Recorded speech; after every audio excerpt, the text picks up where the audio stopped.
হরে কৃষ্ণ, সকলকে দণ্ডবত প্রণাম। তো আসুন আমরা শ্রীমদ্ ভগবদ গীতার আলোচনায় আসি। আমাদের পূর্বে আলোচনা হয়েছিল প্রথম অধ্যায়ের ৬ষ্ঠ শ্লোক পর্যন্ত। আজকের আলোচনা ৭ম শ্লোক থেকে একাদশ শ্লোক পর্যন্ত। ৭ম শ্লোকে প্রথমে আমরা মূল শ্লোক পাঠ করব। সেখানে বলা হচ্ছে, अस्माकं तु विशिष्टाये तन्निबोधो द्विजोत्तमा नायका मम सैन्यस्य संगार्थं तान् ब्रवीमि ते। দুর্যোধন দ্রোণাচার্যের কাছে গিয়ে বলেছিলেন যে পাণ্ডবদের পক্ষে কোন কোন বীর আছে তাদের পরিচয় তুলে ধরেছিলেন। কারণ দুর্যোধন ছিলেন একজন দক্ষ রাজনীতিবিদ। কেন বলা হচ্ছে এটা? না, কারণ বিপক্ষের অর্থাৎ শত্রুপক্ষ যতটাই নগণ্য হোক না কেন, তাকে কিন্তু কখনোই হেয় করা উচিত নয়, নগণ্য ভাবা উচিত নয়। এটা দুর্যোধন জানতেন। সেই জন্য তিনি কি করেছিলেন? তিনি দ্রোণাচার্যের কাছে গিয়ে তাদের পরিচয় তুলে ধরেছিলেন যে প্রকৃতপক্ষে কারা কারা আছে। এরপর নিজেদের পক্ষেও কারা কারা আছেন সেইটাও কিন্তু তুলে ধরছেন।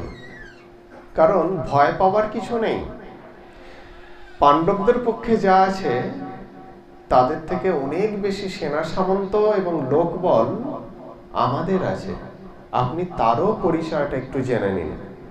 সেই জন্য বলছেন যে হে ব্রাহ্মণ শ্রেষ্ঠ, আমাদের পক্ষেও যে সকল সেনাপ্রধান আছেন আপনি তাদের জেনে নিন।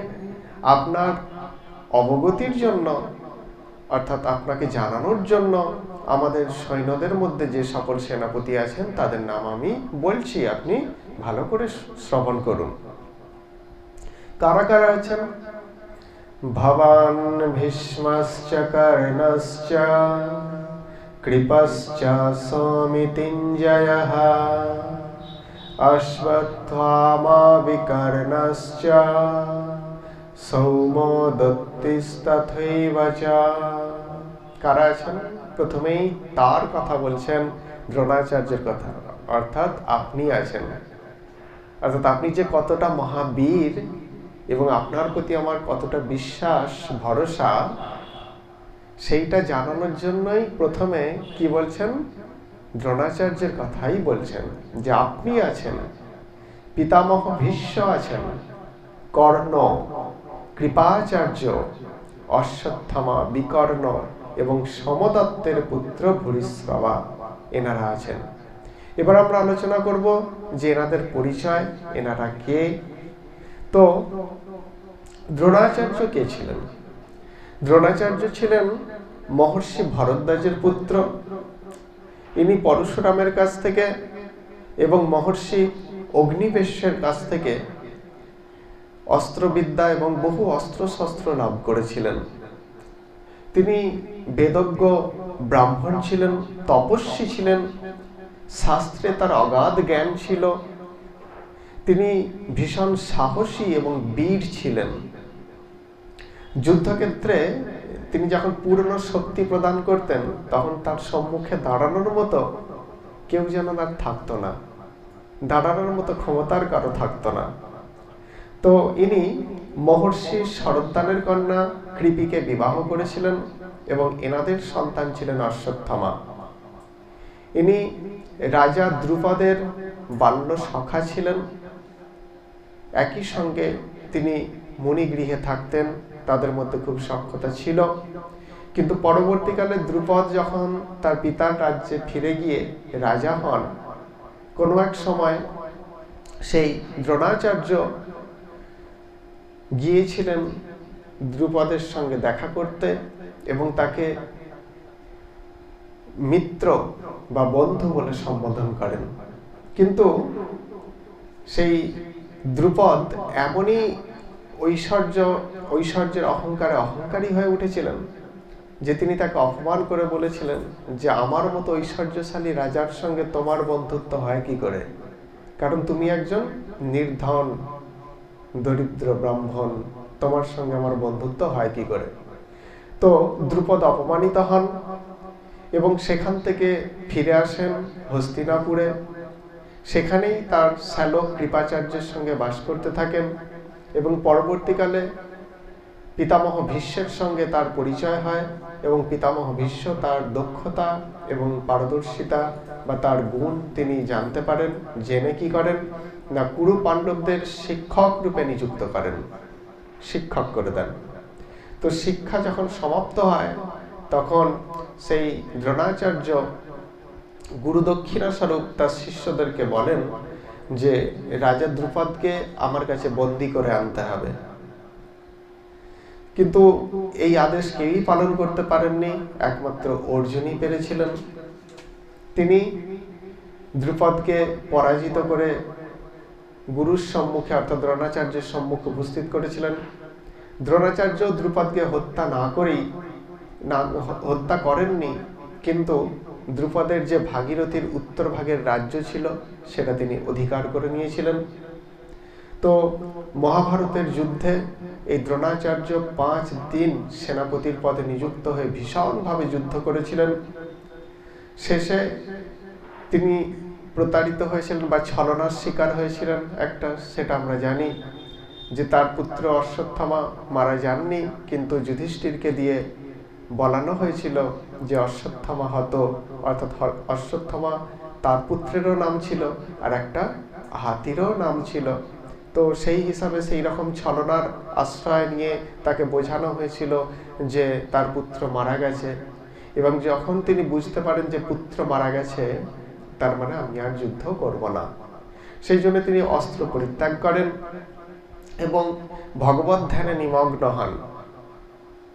অর্থাৎ ভগবত প্রাপ্তির লক্ষণ, আমরা যে যাই করি না কেন মৃত্যুর আগের মুহূর্ত পর্যন্ত যদি ভগবত চিন্তনে নিমগ্ন হতে পারি তাহলে আমাদের কোনো ভয় থাকে না। তো তিনি ভগবত চিন্তায় বা ভগবত ধ্যানে নিমগ্ন হলেন। ইনি যখন প্রাণ ত্যাগ করেন, এনার যে জ্যোতির্ময় আত্মা সেটা সমগ্র আকাশকে একবারে জ্যোতির্ময় করে তুলেছিল, উদ্ভাসিত করে তুলেছিল। তো সেইখানে কি হয়, ধৃষ্টদ্যুম্ন দ্রুপদের পুত্র, তিনি তার তরোয়াল দিয়ে তার মস্তক ছিন্ন করেছিলেন। এইভাবেই আমরা পরিচয় পাই দ্রোণাচার্যের।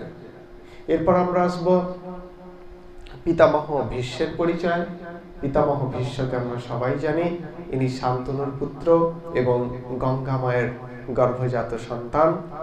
তো ইনি দো নামক একজন বসুর অবতার ছিলেন।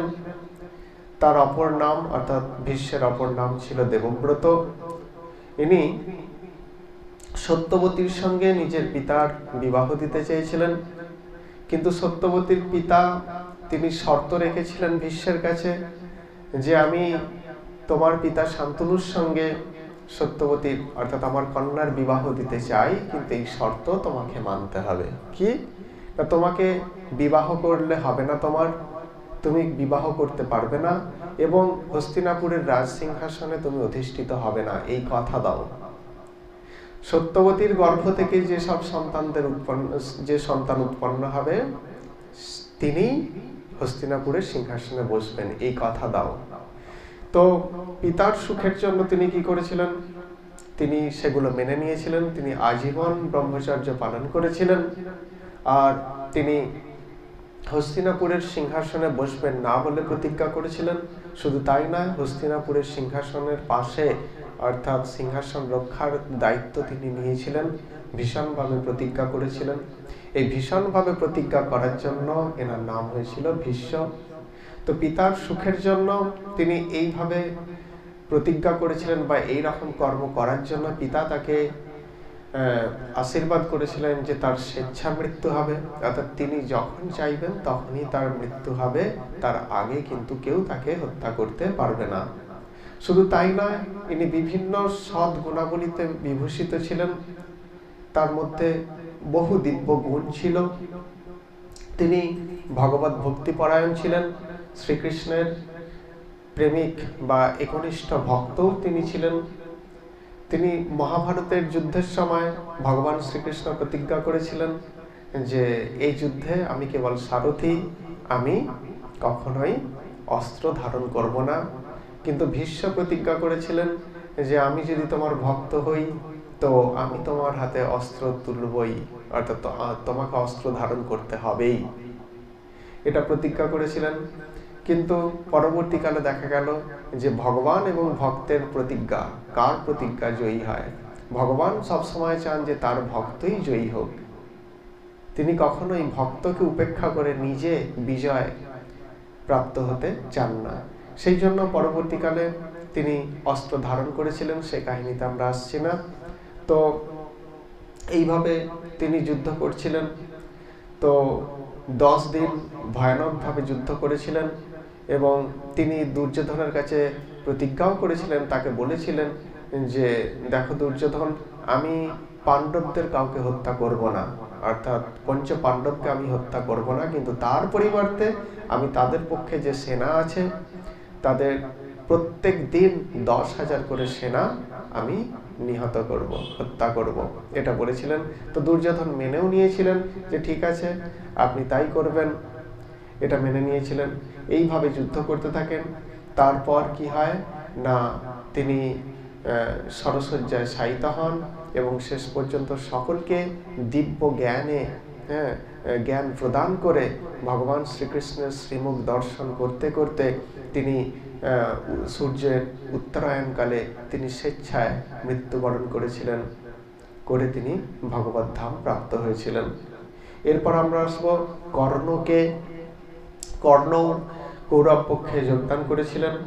কর্ণ ছিলেন কুন্তী দেবীর কানীন পুত্র, অর্থাৎ কুমারী কালের পুত্র। কুন্তী দেবী দুর্বাসা মুনির কাছ থেকে তিনি বরপ্রাপ্ত হয়েছিলেন যে কোনো দেবতাদের আহ্বান করে তাদের কাছ থেকে তিনি সন্তান প্রাপ্ত হতে পারবেন। কিন্তু কুন্তী দেবী সেই মন্ত্র কতটা কার্যকরী হয় সেটা দেখার জন্য বিবাহের পূর্বেই তিনি সূর্যদেবকে আহ্বান করেন এবং সূর্যদেবের কাছ থেকে এক পুত্র সন্তান লাভ করেন।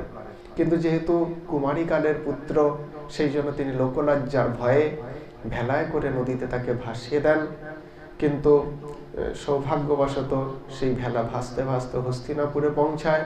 সেখানে অধিরথ নামে এক ব্যক্তি, সুতবংশীয় ব্যক্তি, সারথি, তো তিনি তাকে উদ্ধার করেন এবং তার পত্নী রাধা তাকে পুত্ররূপে পালন করেন।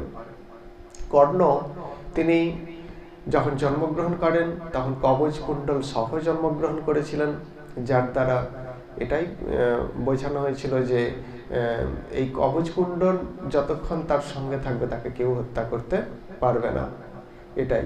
তো ইনি দ্রোণাচার্য এবং পরশুরামের কাছ থেকে অস্ত্র এবং শাস্ত্র দুই বিদ্যা লাভ করেছিলেন, আমরা জানতে পারি। তো দুর্যোধন, কর্ণ খুব অবহেলিত ছিলেন, অবহেলিত ভাবেই তিনি মানুষ হয়েছিলেন, মানে পিতামাতার কাছে না, সমাজের কাছে। তো দুর্যোধনের সঙ্গে তার সখ্যতা হয়েছিল এবং দুর্যোধন তার এই সুযোগ নিয়ে তাকে অঙ্গদেশের রাজা করে দিয়েছিলেন। সেই জন্য তার সঙ্গে ভীষণ বন্ধুত্ব ছিল এবং কর্ণ সর্বদাই কি চাইতেন না, দুর্যোধনের মঙ্গল হোক, এটাই তিনি কামনা করতেন। কারণ দুর্যোধন এক সময় তার বিপদের পাশে দাঁড়িয়েছে।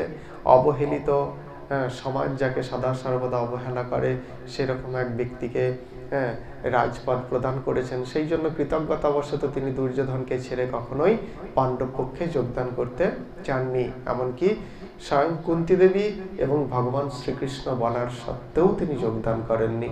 তিনি ভীষণ দানবীর ছিলেন, দান করতেন। কেউ যদি তাকে কিছু চাইতেন তিনি তাকে খালি হাতে কখনোই ফেরাতেন না। সেই সুযোগ নিয়েছিলেন দেবরাজ ইন্দ্র। তিনি অর্জুনের মঙ্গলের জন্য, অর্থাৎ কুরুক্ষেত্রের রণাঙ্গনে যাতে অর্জুন যাতে নিহত না হন, অর্থাৎ বিজয়ী হয়, সেই জন্য তিনি কি করেছিলেন, তিনি ব্রাহ্মণের ছদ্মবেশে কর্ণের কাছে গিয়েছিলেন এবং তার কাছ থেকে দান ভিক্ষা চেয়েছিলেন সেই কবচ কুণ্ডল। তো কর্ণ প্রসন্ন চিত্তে কিছু না ভেবেই সেটাও পর্যন্ত দান করেছিলেন, যদিও তিনি জানতেন যে এটা হচ্ছে আমার এটা দিয়ে দিলে আমার মৃত্যু হতে পারে, কিন্তু তার সত্ত্বেও কিন্তু তিনি দিয়ে দিয়েছিলেন। এতটাই তিনি ছিলেন দানবীর, হ্যাঁ, তার ভীষণ গুণ ছিল এটা। তো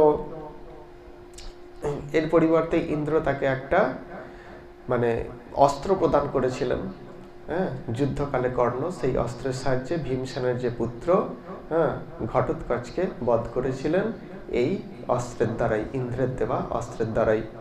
দ্রোণাচার্যের মৃত্যুর পর, হ্যাঁ, মহাভারতের যুদ্ধে কর্ণ 2 দিন কৌরব পক্ষের সেনাপতি হয়েছিলেন, শেষ পর্যন্ত তিনিও নিহত হয়েছিলেন। তিনি পূর্বে অভিশাপপ্রাপ্ত হয়েছিলেন কোন এক কারণবশত, যে যুদ্ধক্ষেত্রে তোমার রথ মেদিনীগ্রস্ত হবে আর তোমাকে অসহায়ভাবে দেহত্যাগ করতে হবে, অসহায়ভাবে তোমার মৃত্যু হবে, এই অভিশাপপ্রাপ্ত হয়েছিলেন। সেই পরবর্তীকালে সেটাই হয়েছিল, যখন তার যুদ্ধ করতে করতে যখন তার রথের চাকা মাটিতে দেবে গিয়েছিল, তখন কি হয়েছিল না, তখন অর্জুন শ্রীকৃষ্ণের কথা মতোই তাকে হত্যা করেছিলেন। এইভাবে আমরা কর্ণের পরিচয় পাই। এরপর কৃপাচার্য কে ছিলেন, সেখানেও আমরা দেখতে পাই যে কৃপাচার্য ছিলেন গৌতম বংশীয় মহর্ষি শরদ্দানের পুত্র। ইনি ধনুর্বিদ্যায় ভীষণ পারদর্শী ছিলেন। এনার যে ভগিনী অর্থাৎ বোন, তার নাম ছিল কৃপি। মহারাজ শান্তনু এদের প্রতি পরম কৃপাবশ ছিলেন, ভীষণ কৃপা বা দয়াবান ছিলেন এদের প্রতি। সেই জন্যই এদের নাম হয় কৃপ এবং কৃপি, নাম হয় কৃপাচার্যের নাম কৃপ এবং তার বোনের নাম হয় কৃপি। তো দ্রোণাচার্যের আগে ইনি কৌরব পাণ্ডব এবং যাদবদের ধনুর্বিদ্যা শিক্ষা প্রদান করতেন দ্রোণাচার্যের আগে। তো সমগ্র কৌরব বংশ ধ্বংস হওয়ার পরেও ইনি জীবিত ছিলেন এবং পরীক্ষিতকেও ইনি পরবর্তীকালে অস্ত্রবিদ্যা শিখিয়েছিলেন। আমরা এইভাবে কি পাই, কৃপাচার্যের পরিচয় পাই। এরপর অশ্বত্থামা। অশ্বত্থামা হচ্ছে আচার্য দ্রোণাচার্যের পুত্র ছিলেন, দ্রোণাচার্যের পুত্র। তো ইনিও শস্ত্রবিদ্যায় পারদর্শী ছিলেন, ভীষণ নিপুণ ছিলেন। কিন্তু ইনি কি করেছিলেন না, দ্রৌপদীর 5 পুত্রকে ঘুমন্ত অবস্থায় অন্যায়ভাবে, হ্যাঁ, তাকে হত্যা করেছিলেন। এরপর আমরা বিকর্ণ, তিনিকে ধৃতরাষ্ট্রের 100 পুত্রের মধ্যে একজন ছিলেন বিকর্ণ। তাহলে বিকর্ণকে দুর্যোধনেরই আর এক ভাই এবং ধৃতরাষ্ট্রের পুত্র ছিলেন। তো কৌরবদের রাজসভায় যখন দ্রৌপদীর ওপর দ্রৌপদীকে যখন অবমাননা করার চেষ্টা করা হচ্ছিল, তখন দ্রৌপদী সকলকে একটা প্রশ্ন জিজ্ঞাসা করেছিলেন যে আমি হেরে গেছি কিনা। অর্থাৎ পাশা খেলায় তো আমি যোগদান করিনি, পঞ্চ পাণ্ডব যোগদান করেছিল, তাহলে তারা হেরেছে, আমি তো খেলায় অংশগ্রহণ করিনি, তাহলে আমি তো হারিনি, তাহলে সেই দুর্ব্যবহার আমার ওপর কেন করা হচ্ছে? এই প্রশ্ন সবার সামনে তুলেছিল যে আমি হেরে গেছি কিনা। আমি কি হেরে গেছি? আমি তো খেলিনি। তো তখন বিদুর ছাড়া সকলেই চুপ ছিলেন, বিদুরের প্রতিবাদ করেছিলেন, কিন্তু বাকি সবাই চুপ ছিলেন। কিন্তু তাদের মধ্য থেকে দুর্যোধনদের 100 ভাইয়ের মধ্যে একমাত্র বিকর্ণই এর প্রতিবাদ করেছিলেন, যে বিকর্ণ সবার মধ্যে দাঁড়িয়ে তিনি তীব্র ভাষায় ন্যায় ও ধর্মের পক্ষে থেকে তিনি বলেছিলেন, দ্রৌপদীর প্রশ্নের উত্তর না দেওয়াটা কিন্তু আমাদের অন্যায়, দ্রৌপদী যে প্রশ্ন করেছে সেটার উত্তর দেওয়া দরকার। আমি মনে করি দ্রৌপদীকে আমরা জিতে নিইনি, অর্থাৎ পাণ্ডবদের পাশা খেলা হয়েছে পাণ্ডবদের সঙ্গে, তাদেরকে হারিয়েছি, কিন্তু দ্রৌপদীকে আমরা জিতে নিতে পারিনি। এইভাবেই আমরা দেখতে পাই বিকর্ণ কিন্তু আর যে ভাইগুলো ছিল তাদের মতো কিন্তু ছিল না। এরপর কারা ছিল? সৌমদত্তি ছিলেন। তিনি কে? সৌমদত্তের পুত্র ভূরিশ্রবা ছিলেন, হ্যাঁ, সেই জন্য তাকে সৌমদত্তি বলা হতো পিতার নাম অনুসারে। ইনি শান্তনুর বড় ভাই, হ্যাঁ, মহারাজ শান্তনুর যে বড় ভাই বাল্মীক তার পুত্র ছিলেন এবং ইনি অত্যন্ত ধার্মিক ছিলেন, মহারথী ছিলেন। মহাভারতের যুদ্ধে, হ্যাঁ, সাত্যকীর হাতে ভূরিশ্রবার মৃত্যু হয়েছিল। এটা আমরা 7 নম্বর শ্লোকের এখান থেকে পাই। অর্থাৎ দুর্যোধন দ্রোণাচার্যের কাছে পরিচয় দিলেন যে কে কে কারা কারা কোন কোন মহাবীর আমাদের পক্ষে আছে। এরপর 9 নম্বর শ্লোকে বলছেন যে অন্যে চ বহব সূরা মদর্থে ত্যক্ত জীবিতাঃ নানা শস্ত্র প্রহরণঃ সর্বে যুদ্ধ বিশারদাঃ। এছাড়াও আমার জন্য জীবন দিতে প্রস্তুত এবং নানা প্রকার অস্ত্রশস্ত্রধারী সুসজ্জিত অনেক যোদ্ধা আছেন, তারা সকলেই কিন্তু যুদ্ধ বিশারদ। অর্থাৎ আমি কয়েকজনের নাম বললাম, এইরকম কিন্তু আরো অনেকে আছে। সুতরাং আমাদের ভয় পাওয়ার কিছু নেই, আমাদের জয় নিশ্চিত। হ্যাঁ, এটাই বোঝাতে চেয়েছেন দুর্যোধন। তো এরপরে বলছেন অপর্যাপ্তম তদস্মাকম বলম ভীষ্মাভিরক্ষিতম পর্যাপ্তম তিদমেতেষাম বলম ভীমাভিরক্ষিতম। পিতামহ ভীষ্মের দ্বারা রক্ষিত আমাদের সেনা সর্বপ্রকারে অজেয়। কারণ আমাদের সেনা কেন অজেয়? কারণ স্বয়ং পিতামহ ভীষ্ম তিনি রক্ষা করছেন আমাদের সেনাদেরকে। সুতরাং আমাদের কোনো ভয়ের কিছু নেই, এবং ভীমের দ্বারা রক্ষিত যে সেনা আছে সহজেই কিন্তু আমাদের সেনারা তাদেরকে জয় করে নিতে পারবে, এটা বলছেন। হ্যাঁ, তো এরপরে 11 নম্বর শ্লোকে বলছেন অয়নেষু চ সর্বেষু যথা ভাগমবস্থিতঃ ভীষ্মমেবাভিরক্ষন্তু ভবন্তঃ সর্ব এব হি।